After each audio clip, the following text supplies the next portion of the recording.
Imagine falling in love, under a sky filled with stars, and then realizing that your world is actually ruled by these ancient rules. It's like the stars themselves are dictating your life. This is the story of Ravi and Priya, two young people from Darbhanga, Bihar. Yeah. And their love story went up against, well, India's caste system. The caste system is really ancient. Yeah. Their families got caught up in, well, a lot of prejudice and anger, and it led to a really bad ending. Yeah, it's a tragic case. Welcome to CrimePod Castle's Twisted Love series. Thanks for having me. So Ravi was 24, a bright guy, ambitious, had a small business. Priya, she was only 22. She was a college student. They found each other. Yeah, they had that spark. Yeah, they did. It wasn't just like a crush. No. It was deep, real love. But their love was forbidden. Uh-huh. It was against all these, societal norms. They weren't supposed to be together. Right, right. What I find so amazing is their courage. Yeah, their bravery is incredible. They knew the challenges, the backlash, everything, and yet they got married. In February of 2020. Wow. That must have felt like a huge victory for them. Oh, yeah. Like a statement against, the system that was trying to control them. Absolutely. A real act of defiance. But that defiance came with consequences, right? Sadly, it did. Their families, especially Priya's, they couldn't accept it. Her father, Ramesh Yadav, he felt so dishonored. Yeah. He thought Ravi's lower caste status was like a stain on the family. A stain, exactly. It was intolerable to him. They put so much pressure on Priya. Threats, coercion, the whole works. It's heartbreaking to imagine that pressure. It is. This young couple, they had dreams, they wanted to build a life together. Yeah. And suddenly they were facing this massive storm of opposition. What did they do? Well, they did what they had to do. They left their hometown. Oh, wow. They found a village nearby, hoping to start over away from the judgment and the traditions. They were running. They were. For their love, for freedom. Exactly. Just trying to find a space where they could actually be together. Do you think they found any peace in that new village? At first, maybe? Yeah. Like a brief moment of respite. It's just Ravi and Priya. A couple in love, trying to make a life. But their past, those deep-seated beliefs that fueled their family's rage, it caught up with them. It did. And that's where the story takes that awful turn, isn't it? Yeah, it is. Their little haven was shattered. What happened? On April 15th, 2020, their safe haven was shattered. Oh, no. A group of men, led by Priya's own father and brother, they stormed into their home. No. Neighbors said they heard screaming like a struggle. Oh, my God. By the time the police arrived, it was too late. Ravi and Priya. They were gone.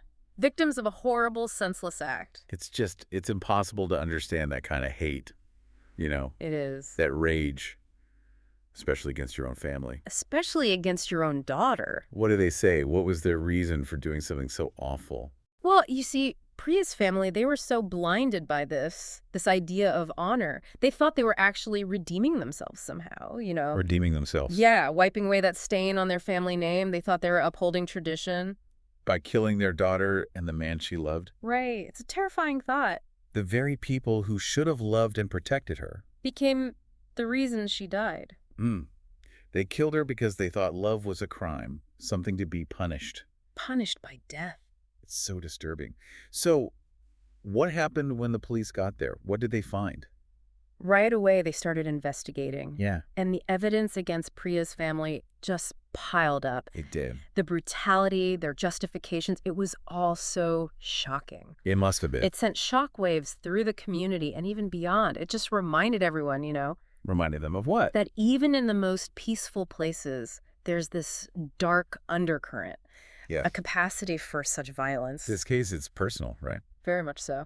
But it also shows this much bigger issue. The caste system, honor killings. What happened as the investigation went on? Well, the neighbors and the villagers, they were crucial. They were. Their accounts helped the police put together what happened that night. What did they say? They described seeing the men enter Ravi and Priya's home, their faces full of rage. Oh, wow. And the forensic evidence, it painted a grim picture. They used multiple weapons. It was a very violent attack. So the police had witnesses and physical evidence. Yeah. Did Priya's family confess? They did. Did. Priya's father and brother, along with 2 other relatives, they admitted to their roles in the murders. Wow. And did they show any remorse? No, not really. Their confessions were chillin', really. I bet. They were absolutely convinced they were right. that they had a duty to their family's honor. They didn't see it as a crime at all. No. Wow. That's really unsettling. It is. It shows how deep those beliefs run, how they can twist something like love and compassion. So what happened next? Did this go to trial? The trial, it started in late 2020. Okay. And it became a really big deal, like nationwide. Oh, wow. It wasn't just about this one murder, you know? Right. It was about this huge societal struggle. Yeah. The prosecution, they had all this evidence. Right. The testimonies, the forensics, those confessions. Right. And they just laid out their case step by step. They said it wasn't a crime of passion. Right. It was cold-blooded, planned out, all because of this toxic mix of caste prejudice and that twisted idea of honor. Sounds like they had a pretty solid case. They did. What about the defense? What was their approach? Oh, they had a tough job for sure. Yeah. They tried to say it was impulsive, you know, like something done in the heat of the moment. Okay. Driven by emotional distress. I see. They wanted the jury to feel sorry for the family. Okay. Talking about how dishonored they felt, all that pressure they were under. So they tried to kind of shift the blame. Yeah, in a way. Saying the family was pushed to this because of society, right? Yeah. Did it work? Not really. The evidence was just too strong. Yeah. All that planning, that brutality, and they showed no remorse. It just didn't fit their story. Right. The jury saw through it. They understood the crime, the prejudice behind it. So what was the verdict? In 2021, all 4 of them, they were found guilty. Wow. Of double murder. Yeah. And they got the death penalty. Wow. The court, they made a powerful statement. They condemned the crime. They upheld the right to love, to choose your partner. That must have been an incredible moment. It was more than just punishing those 4 people. It was like a message to everyone. Yeah. A challenge to those beliefs that led to this tragedy. What was the reaction like? Oh, it was huge all across India. Yeah. Some people, they celebrated. Of course. They saw it as justice, a sign that the system could stand up to these deeply rooted norms, you know, the ones that lead to honor killings. But others, they thought the death penalty was too much. It sparked these big debates about punishment, about whether capital punishment actually stops these crimes. Yeah, it's complicated for sure. It is. But it started these important discussions, right? Yes. About these deep societal issues. Right, exactly. It showed how much we need change, not just in the laws, but in society itself. Yeah. What about Ravi and Priya, though? Yeah. Their story kind of gets lost in all of this. It does. It's easy to forget the human cost in the middle of all the legal stuff and the debates. Right. Ravi and Priya, they were full of life, they were in love, and they had their future stolen from them. It's a reminder that honor killings aren't just something we talk about in courtrooms. Right. They're brutal acts that destroy lives and families and communities. We have to remember that. We do. Behind every honor killing, there's a love story. Dreams that are just snuffed out. That's right. Ravi and Priya challenged the system, and they paid the ultimate price. What does their story tell us about these killings, about honor killings? It shows how global this problem is. Yeah, it's not just tied to one culture or region. Oh, okay. It's found in patriarchal societies all over the world. Patriarchal meaning? Where men hold the power. Right. And they want to control women and their choices. So it's not just about caste then? No. It's about power, about control. Exactly. This belief that a family's honor depends on what a woman does, especially who she loves, who she marries. Yes. It's a dangerous and disturbing idea. It is. So this idea of family honor, what does that really mean? It's like they think a woman's purity, her obedience, that's what the family's reputation is based on. Wow. If she steps outside the norms, like choosing the wrong partner, it's a threat. A threat. And they have to eliminate it, even if it means violence. It's like they see women as possessions, not people. You're right.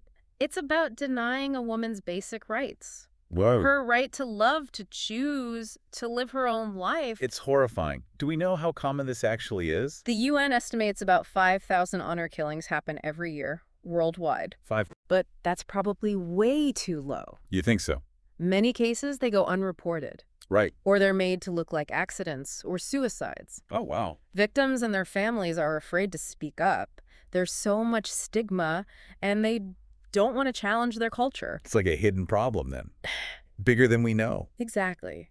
A hidden epidemic. Fueled by fear and silence. In tradition. It's awful to think about, you know? The fear they must have lived with.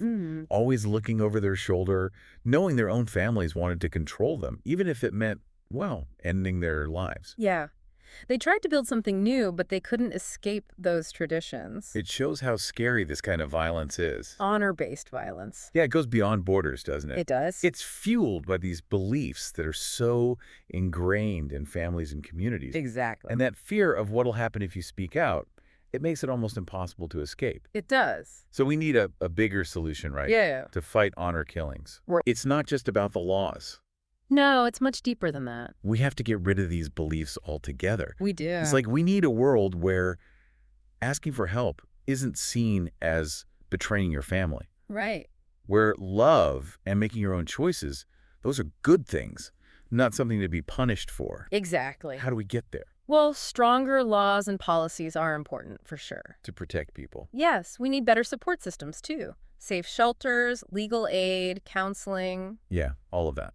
But that's just part of it. We have to address the root causes. Okay, the root causes. Challenge these patriarchal norms, promote equality. Yeah. We need to empower women. But give them a voice. Give them eyes, make sure they can choose, about their lives, their relationships, without being afraid of violence. I think education is a big part of this. It is a huge part. If we can change how, especially young people, how they see these traditions, Right. maybe we can stop this cycle of violence. Exactly. We need awareness campaigns. Ones that bust those myths about honor, Yeah. and show how truly awful this practice is. It's got to be tough, though, right? Yeah. Changing those beliefs. It is. It's a huge undertaking. But it's important, right? Right. To prevent more tragedies. It's crucial. Absolutely crucial. What can people do, like ordinary people? First, learn about it. Learn about honor killings. Yes, understand the cultures where they happen. Talk to your friends and family about it. All right? Support the organizations that are working to end this violence. Just speak up. Speak up. Challenge those beliefs and stereotypes whenever you see them. Because everyone's voice matters. Every voice matters. Silence only helps the people doing these things. It keeps that cycle going. If we speak out, we can change those norms, make the world safer for people who choose love. It's been a really powerful conversation. It has. This deep dive, it's shown us a really dark side of the world. It has. And it makes you want to do something to make things better. It does. Ravi and Priya's story, it shows us that sometimes love is dangerous. Especially when tradition and control are more important than freedom. Than individual choice. And an individual choice. Yeah. Thank you for talking with us today. It was my pleasure.